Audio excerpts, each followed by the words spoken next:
bit about your past, who you are. As I understand it, you're a veteran. You've been twice overseas. You're a Marine. Tell me a little bit about that. How did you wind up being a Marine?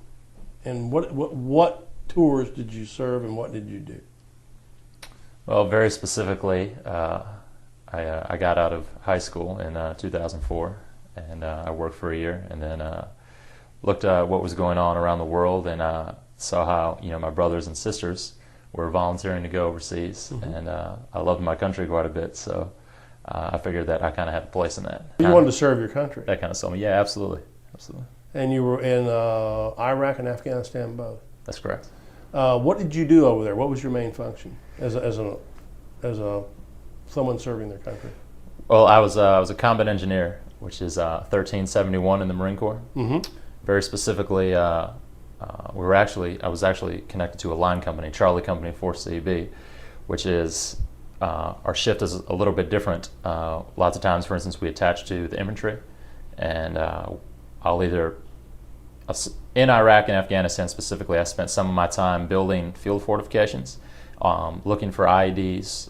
What are IEDs? An improvised explosive device. Oh, so you were defusing bombs.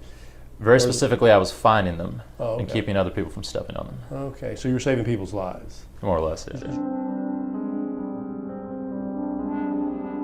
When did you actually, so you went to Afghanistan, you went to Iraq, you served your tours, you're a decorated Marine. What does decorated Marine mean?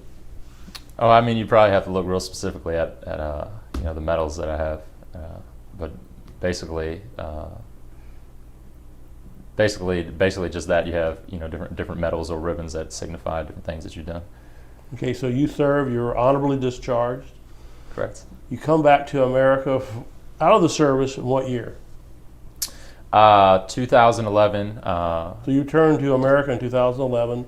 Very specifically, December 2011. And you live in the Richmond area and you set up some businesses. Yes. You're a local businessman. That's right.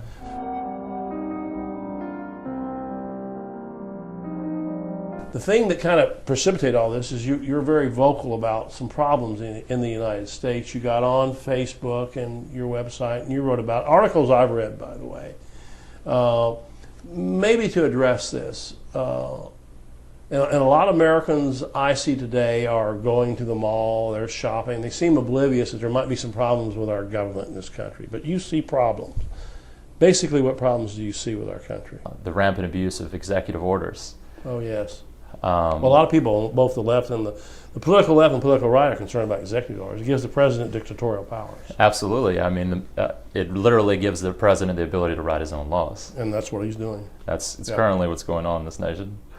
In fact, George Bush issued more probably than any president, or Barack Obama is following suit. Absolutely. So, what really concerned me was the length of time that, specifically, that we've had executive orders on record that will allow the federal government to seize private property. Sure. Industry, even language denoting labor camps, and that's real language in real executive orders. I think if the average American were to sit down and be told, hey, do you know that the federal government is saying that they have the power to take your property, to seize control of industry in this country, to seize control of communications, of media. And now the internet. Now the internet. Yeah.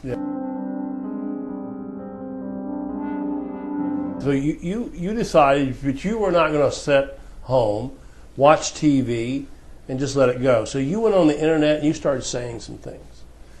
I did. You got on Facebook. You had a private Facebook. And what do they call a grouping?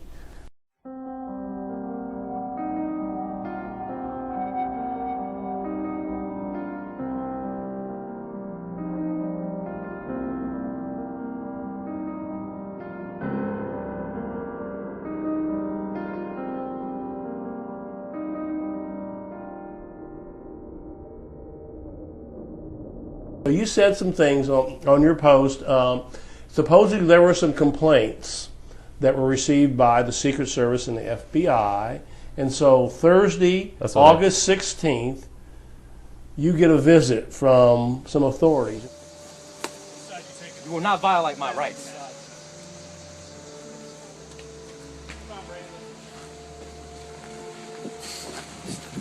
Back up. No, you need to stay back back up. You got to stay back. You guys need to back up. Do not block my phone.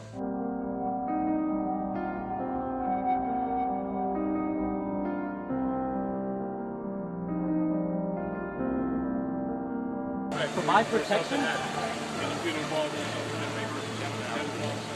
It's all right. Yeah, we'll get you some clothes. Yeah, have a seat.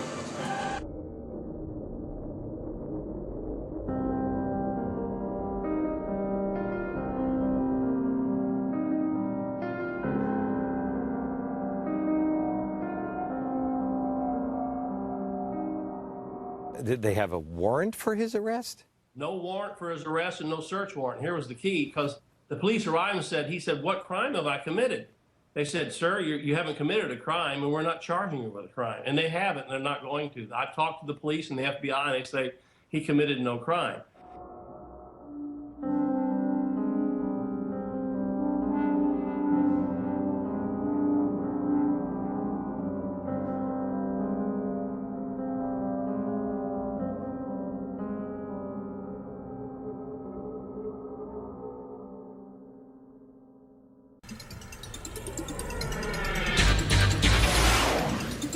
The National Defense Authorization Act, something we've talked about for months here on Reality Check. Section 1021 of that bill gives the president the power to arrest and to hold even U.S. citizens who are accused of terrorism or aiding terror groups. And to be clear, this law does not require that the government prove you are working with terrorists. It does not require that you're given a trial, and allows you to be held by the government until the end of our war with Al-Qaeda, Taliban, or so-called associated forces, even though it's not really clear who those associated forces might be. Yes, it's called the Indefinite Detention Clause, and it means that you can be held by the feds in prison without one shred of proof that you've done anything wrong until the end of our endless war on terror. The National Defense Authorization Act was drafted by Democrat Senator Carl Levin and Republican Senator John McCain, and the bill not only passed Congress easily, but it went to the desk of President Obama, who signed it into law on New Year's Eve 2011.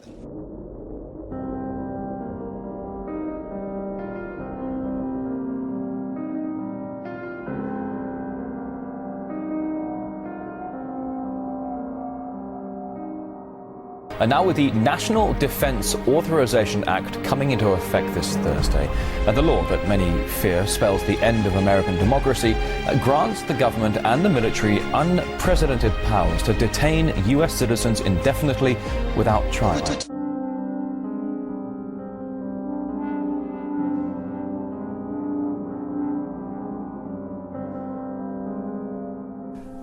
Well, you know, as we found out in this case, there are 20,000 of these civil commitments in Virginia alone, hundreds of thousands across the United States where people are being picked up. In your own county, I was told by a reporter, just in the month of August, and it hadn't been completed yet, the month hadn't run its course, there were 20 people who had disappeared in your own county like that. I heard that as well. That's scary. It's frightening. If you know what happened was, he was picked up last Thursday by the FBI and the local police. He saw him drive up in front of his house, and he got out, and he was in his shorts. He walked out on the front porch and said, "What's up, guys?" He said, "You've been posting some things on Facebook that are very controversial." So while he was talking to him, they surrounded him, put his hand behind his back, handcuffed him. They wouldn't let him put his clothes on, and they put him in the police car. You can watch the YouTube video. His brother's girlfriend took the video of the whole event. Took him to a psychiatric ward. He had a 15-minute examination by a psychologist, and he was committed to a mental institution.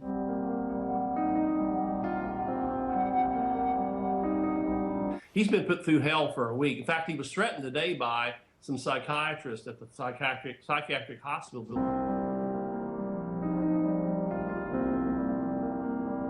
You even had one psychologist, as you said, a psychiatrist, who said that he was going to brainwash you. I remember you calling me on the phone about that when you were very concerned.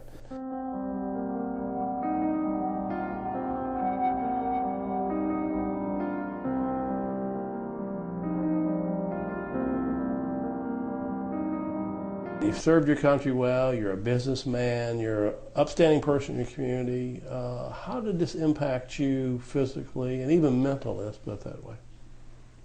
Being put in a facility like that. You know, I'm pretty tough, so I roll with the punches. But it made me scared for my country. The idea that a man can be snatched off of his out of his property without being read his rights, I think should be a very extremely alarming result. For the people listening to this, maybe the last parting word, what would you say? I mean, there are many of us in the civil liberties field that are really concerned that we're really going in a bad direction. I mean, we're going to have drones flying on this country pretty soon. They're going to be looking through our walls and listening to our conversations. And you don't advocate violence. None of us does. But what, in your opinion, should average Americans be doing right now in terms of preserving their freedoms? Should they emulate you and get on the internet and speak out? What would you suggest?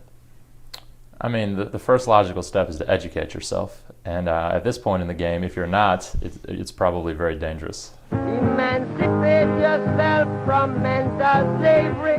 None but ourselves can free our minds.